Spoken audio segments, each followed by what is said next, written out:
Hi guys, so welcome back. So this is the last video of the small finance bank. देखो, तो उसके बाद we will go to the micro finance NBFCs and I will start with उसके बाद reality stocks. मतलब आप देखो companies, आप देखो रियलिटी स्पेस में, आप देखो प्रेस्टीज एस्टेट्स हो गया, आप देख लो सनटेक, मतलब सब में अच्छा ग्रोथ आ रहा है वहाँ पे भी।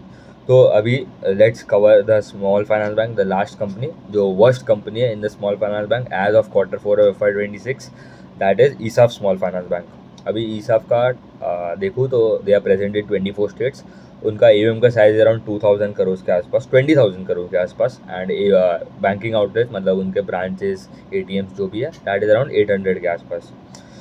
इनका ईवीएम का ग्रोथ कितना आया? 0%, फ्लैट था ईवीएम का ग्रोथ। कोई ग्रोथ नहीं आया। डिसबर्समेंट्स में देखो तो इट ग्रो 31% YoY, ठीक है। तो डिसबर्समेंट एक अच्छा साइन है कि भाई इम्प्रूवमेंट आ रहा है in this segment as well. Net interest income degrew 37%, PPOP degrew 77%। PAT में, मतलब पैट तो गायब ही हो गया, लॉस रिपोर्ट कर दिया of around 183 crore versus 43 crore का प्रॉफिट इन YoY देखूँ तो इनका अभी लाइबिलिटी साइड में भी अगर थोड़ा देख लो तो डिपॉजिट का ग्रोथ था अराउंड 18%, 17-18% के आसपास का डिपॉजिट में भी ग्रोथ था। अभी ये जो कंपनी है वो लास्ट 3 क्वार्टर से लॉस बता रहा है, ठीक है। तीन, या मतलब Q1 में भी मतलब मिनिमम प्रॉफिट था, यहाँ पे भी लॉस ही था। मतलब जब से मैं ट्रैक कर रहा हूँ इनका हालत ख़राब ही है। ये दिस कंपनी सिमिलर टू, आप देखो जो एनबीएफसी स्पेस में, माइक्रो फाइनेंस एनबीएफसी में, जैसा मतलब स्पंदना स्फूर्ति एंड फ्यूजन का जो हाल है, ऐसा ही हाल इनका है in the small finance bank, ठीक है। तो ये मतलब थोड़ा बहुत बहुत इश्यूज़ में इनका, मतलब 3-4 क्वार्टर से जब मतलब थोड़ा भी प्रॉब्लम हो गया था, मतलब in the micro finance space, they started reporting losses, ठीक है। तो जब तक अभी सूर्योदय एंड सब में भी प्रॉब्लम हो रहा है, ठीक है। ऐसा नहीं है कि मतलब सबको साथ में प्रॉब्लम होना चाहिए। अगर सबका सिमिलर ही प्रोडक्ट मिक्स है, इनका भी सिक्योर्ड इज अराउंड, देखो तो सिक्योर्ड अराउंड 52% है, अनसिक्योर्ड अराउंड 48% है। FY24 में इट वॉज अराउंड 30% सिक्योर था, अनसिक्योर 70% था। तो अभी उन्होंने सिग्निफिकेंट चेंज आया, फ्रॉम 30% जो सिक्योर था वो 52 हो गया। मतलब मेजॉरिटी अभी इट इज़ विथ सिक्योर्ड वाले सेगमेंट में। तो थोड़े अभी सब companies are going into secured वाले स्पेस में, मतलब ज़्यादा वहाँ पे जा रहे हैं। तो इनकी इसके वजह से उनको यील्ड जो रेट, मतलब निम्स, नेट इंटरेस्ट मार्जिन जो होता है उनका, वहाँ पे प्रेशर आ रहा है क्योंकि यील्ड कम हो रहा है। Yield is basically the rate at which they lend to customer. तो यील्ड कितना हो गया? 17.6% हो गया। लास्ट क्वार्टर 19% था, मतलब 1.4% के आसपास का इनका क्वार्टर यील्ड ड्रॉप था, मतलब 140 बेसिस पॉइंट का drop. It is a very significant drop. देखो तो इन यील्ड्स लास्ट उनके पहले इनका 20% के आसपास, 20% प्लस था यील्ड, तो वो अब कम हो रहा है। निम्स भी ड्रॉप हो गया ऑफकोर्स, तो 6.9% हो गया वर्सेस 7.7 क्वार्टर। तो इसके वजह से इनका पैट में भी आप देखो एक तो लॉस रिपोर्ट कर दिया, एंड पीपॉप में भी मतलब 77% डाउन था। उनका कॉस्ट टू इनकम रेशियो देखो अभी। Cost to income ratio is basically, आप अगर आप if you are earning around 100 rupees, आपका सब ब्रांचेस का एक्सपांशन ले लो, आप एम्प्लॉयज़ को जो हायर करते हो, एम्प्लॉयज़ को जो ट्रेनिंग करते हो, वो सब कॉस्ट में आ गया आपका। तो अराउंड अभी if you are earning 100 rupees, आपका cost is around 78 rupees. Cost to income कितना गया? 78%, बस उतना ही समझना है। अभी ये नंबर भी इंक्रीज़ हो रहा है। लास्ट क्वार्टर 73 था, 76 था, उसके पहले Q2 में इट वॉज 75, उसके पहले 64 Q1 में, उसके पहले Q4 FY24 में 58। अभी ये कॉस्ट टू इनकम में इतना सिग्निफिकेंट जंप क्यों आया? क्योंकि अभी एक तो इनकम कम हो गया इनका, तो डिनोमिनेटर इफेक्ट प्ले कर रहा है। एंड दूसरा कॉस्ट वर रेकरिंग, ठीक है, एंड कॉस्ट और बढ़ गए।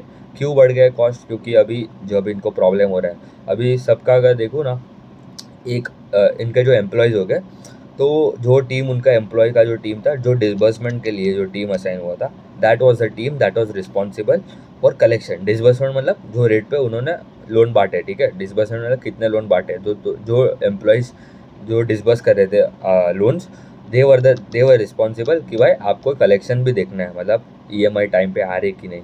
बट अभी जो प्रेशर बढ़ गए, ठीक है, मतलब एसेट क्वालिटी सबका खराब हो रहा है, कोई पेमेंट टाइम पे नहीं दे रहा था कोई कस्टमर। तो उन्होंने क्या किया, जो डिसबर्समेंट का टीम था वो लोग ने वो सेपरेट करके, मतलब एक टीम डिसबर्समेंट के लिए, एक टीम कलेक्शन के लिए, तो रिकवरी ऑफिसर्स नए नए हायर किए, एम्प्लॉयज़ हायर किए, उनको ट्रेनिंग दिया।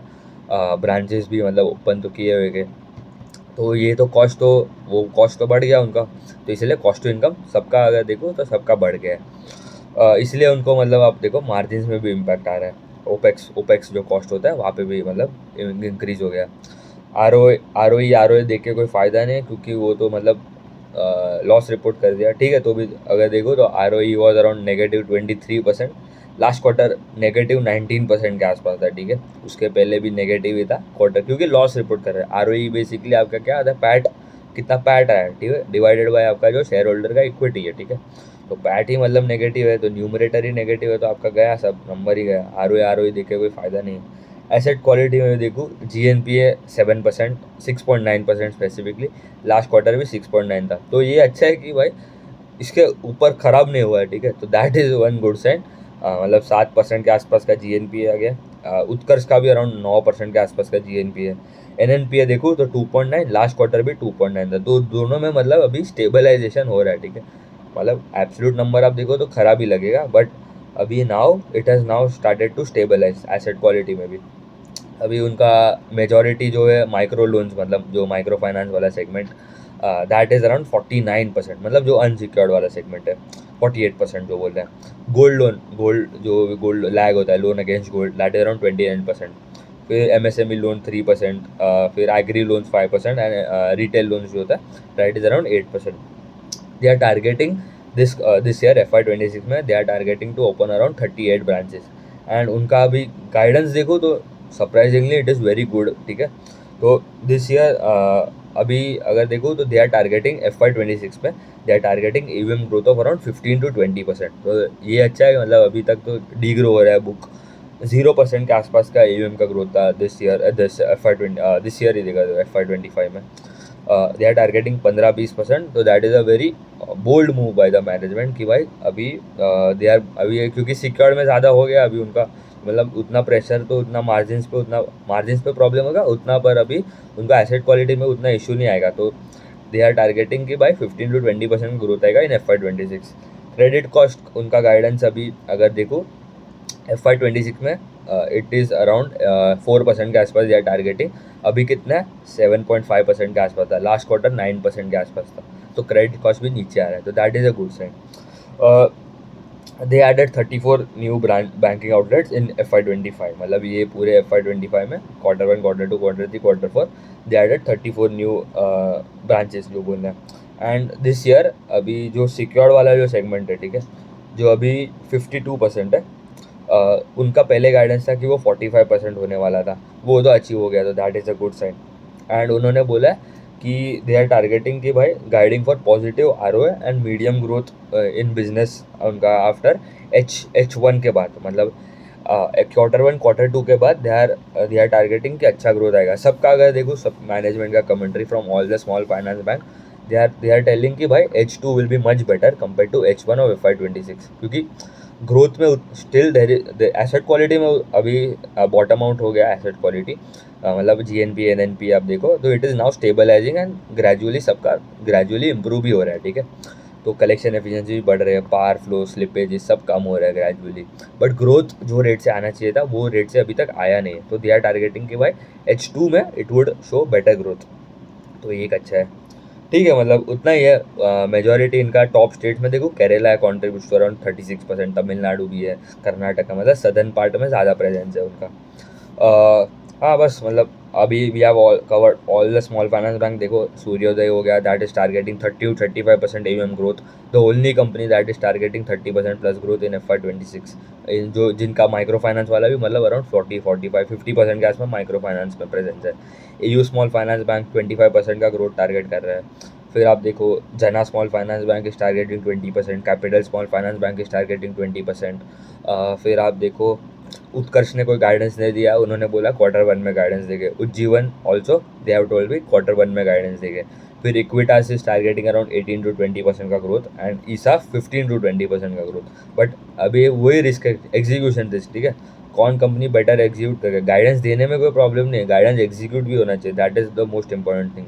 क्योंकि अभी अगर एग्जांपल दूँ तो एक स्टेशनरी कंपनी है दैट इज़ लिंक लिमिटेड करके, वो बोलता है कि we will grow by around 15-17% for medium term में।